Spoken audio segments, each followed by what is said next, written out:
అందుకనే లైఫ్లో గుర్తుపెట్టుకోండి. నేను చెప్తున్నా ఒకటి, దీని అమ్మ జీవితం కష్టపడితే ఎట్లా ఉండాలంటే మనని ఎవడైతే కామెంట్ చేసిందో వాడి దగ్గర రావడానికే భయపడాలి. అలాంటప్పుడు ఏంటంటే సైలెంట్గా ఉండాలి. వాడు అన్నీ వినాలి.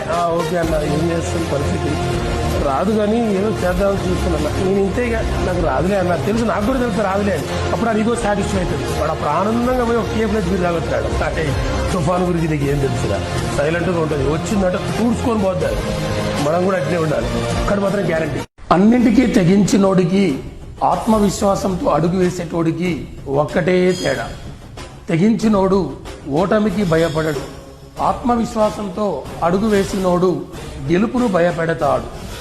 ఓడిపోయినా పడిపోతాం అని తెలిసిన సమస్యను ఎదుర్కొని తిరిగి పోరాటానికి సిద్ధపడే సత్తా ఉన్నవాడిని ఆపడం ఎవరి తరం కాదు. ఎలాంటి అవమానాలైనా సరైన గెలుపు వచ్చే వరకే. ఆ గెలుపు తర్వాత నువ్వు మోసిన ప్రతి అవమానం సన్మానంగా ఎదురవుతుంది. ఇప్పటిదాకా వాడి 2 కళ్ళే చూశారు, 3వ కన్ను చూశారు. శివతాండవమే.